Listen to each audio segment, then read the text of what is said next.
all the time. But always the bottom arm is the one that pulls it back. It's keeping that bottom arm straight, because sometimes the arm is coming over in this type of shape. So it's keeping that arm like, yeah, that's it. Did he? Oh, it's a trouble, we've got too many coaches. See, he always keep his straight arm here. In theory, this arm here is straight.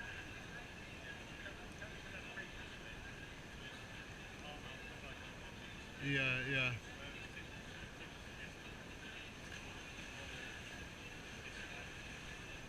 I mean, in theory, they say stabbing the fish here, but the lower arm is always,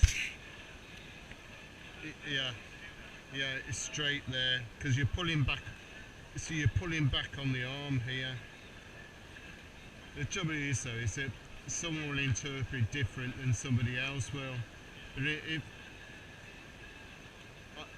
someone gave me a diagram of efficient forward paddling, and they said about stabbing the fish, but it's they said keeping its bottom arm straight, because you're pulling on it, you see, like this, because hardly any weight on, there's hardly any on the top hand here, you see, James, there's hardly any, so the pressure is coming from here.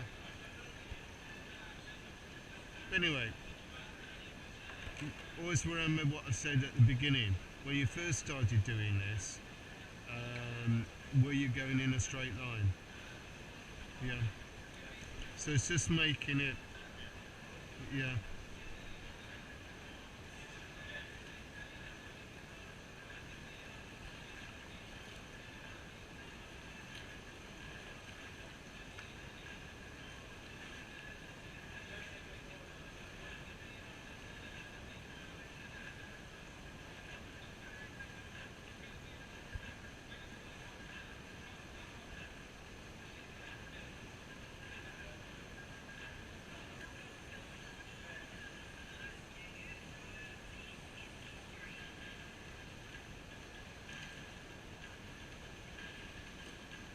So that seems much better. Seems much better because you're keeping the bottom arm, your bottom arm straight, so you're coming over like this all the time. You're coming over, you know, you're swinging it over like this. And remember to slow the stroke down, because you got more, it gives you more time to think.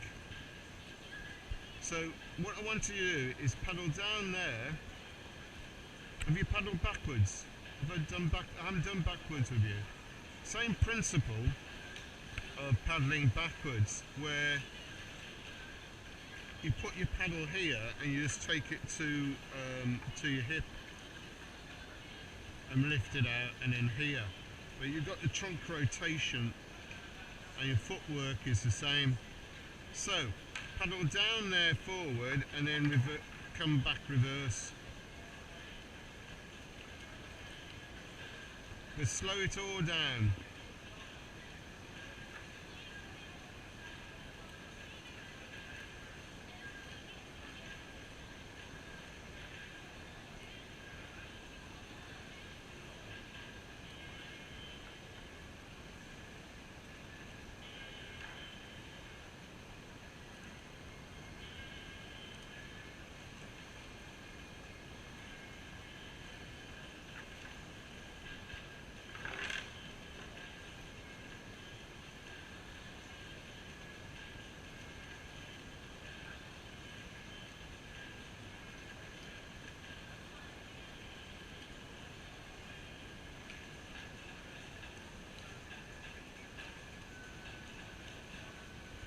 Sorted it out a little bit better towards the end. It's the same principle of the feet on your footrest, and your trunk rotation is the same movement. But what if you slow it down and sort of push it to here, lift up and then turn and push it to here. So it's just getting the balance with your footwork And sometimes turn your body like this as well to see that you're okay, but slow it down on the reverse.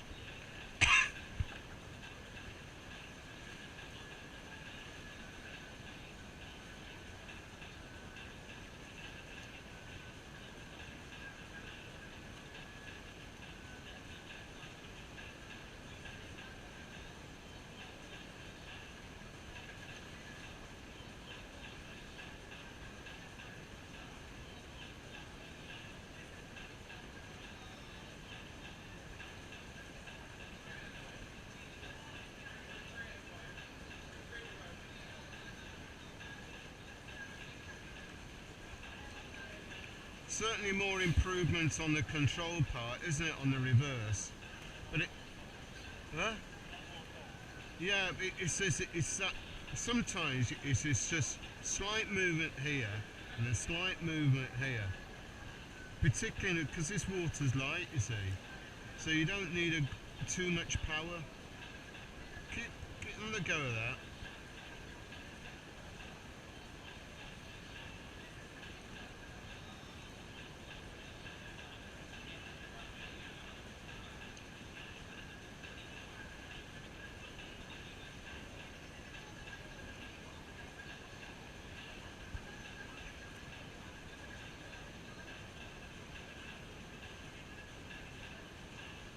Put less power in the stroke.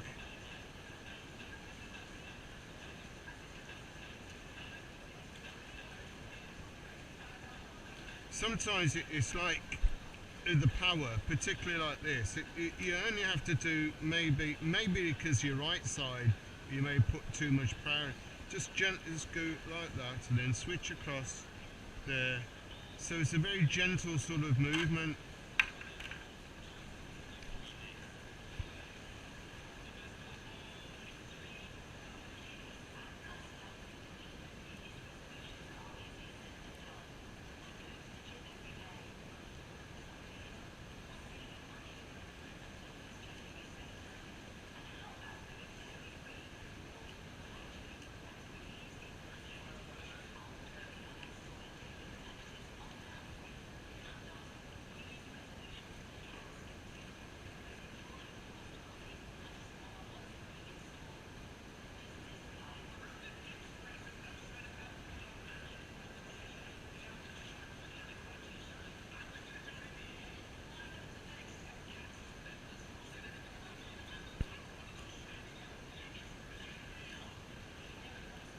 Much better, isn't it? Much better then, wasn't it? Much better, better control over it.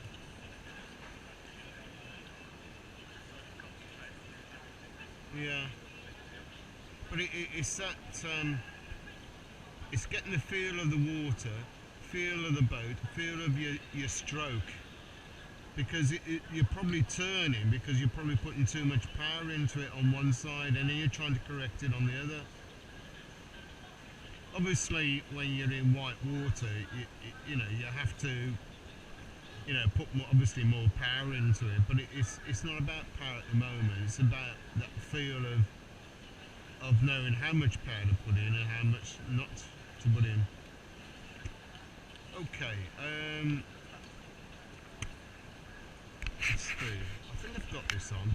What I liked at the one stage when you went down there is that you back paddle to stop yourself, and then because that's another stroke that you use sometimes. The use of a back paddle stroke. Do you know when you use the back paddle stroke?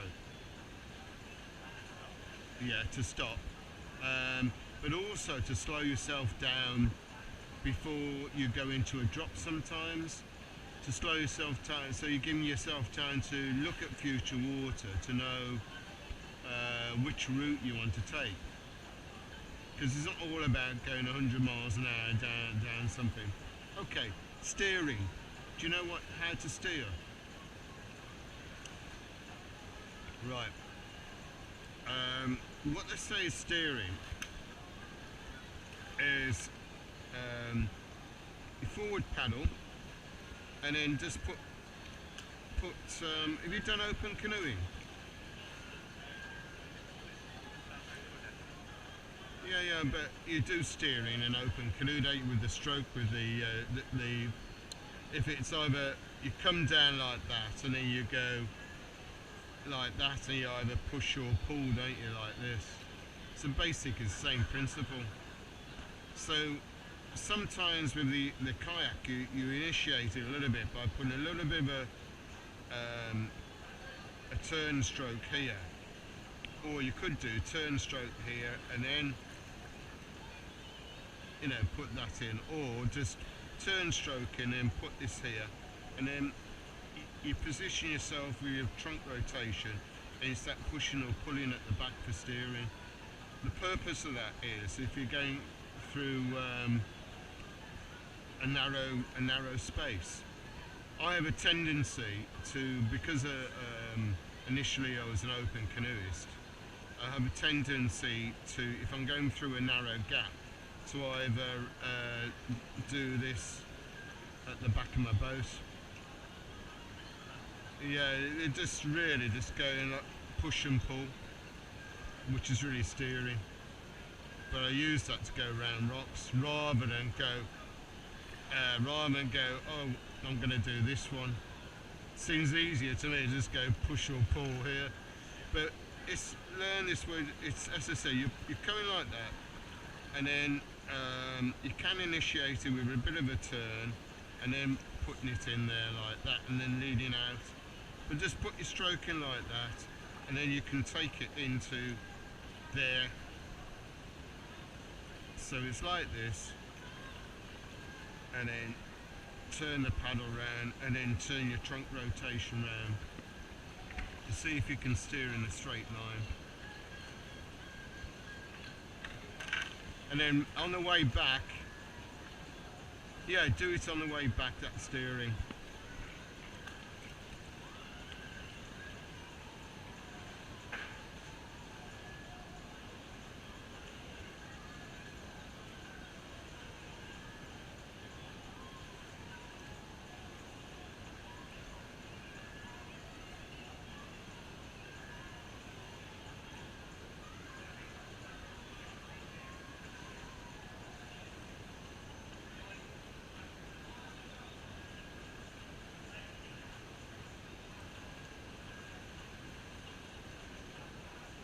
That's it.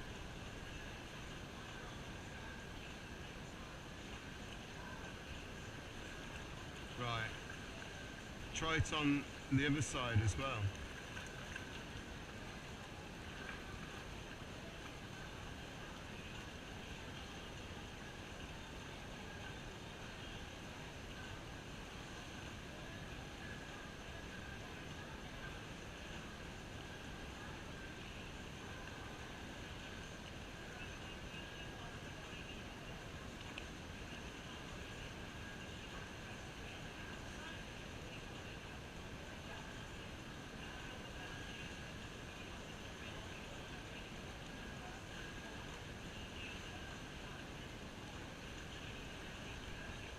So, what was good about that, what you were doing? Angle of your boat. What was your boat shape like? Yeah. So it's a little bit offset.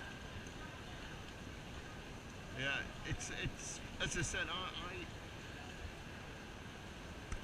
don't use it a great deal, that stroke, but it's something to be aware of. As I said, I use the I usually put in the push-pull at the back and steer it from the back already there. But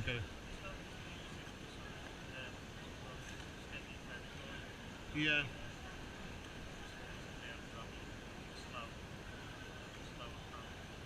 Yeah, because in ferry glide, in ferry gliding, you're right there. Because if you say this is your braking like that, and then you're using that steering at the back to take you over to the other side, aren't you? Good. Is there anything else that at the moment that you want?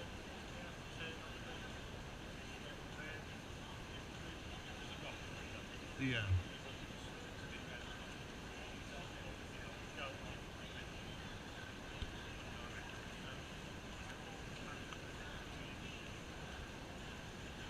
the quarter hanging draw, you're talking about that?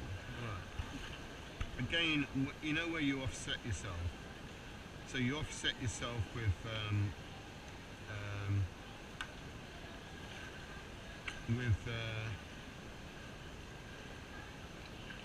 small turn at the front, and then you go like that. In theory, then you drift to the side, but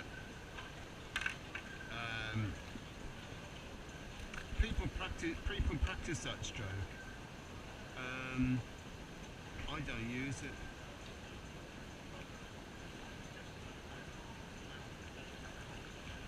It's basically is you put a little bit of a sweep in here, right? So you put a little bit of a sweep to offset your boat like that, and then you do like a bow rudder, which is then you're just plonking your paddle in the water like that. So it's like when you do a bow rudder on a turn.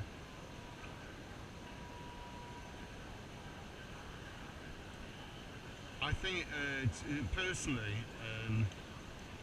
I think it's easier to practice that when you're on, if you come to Jack Fields with us in the summer, from Easter, on the moving water,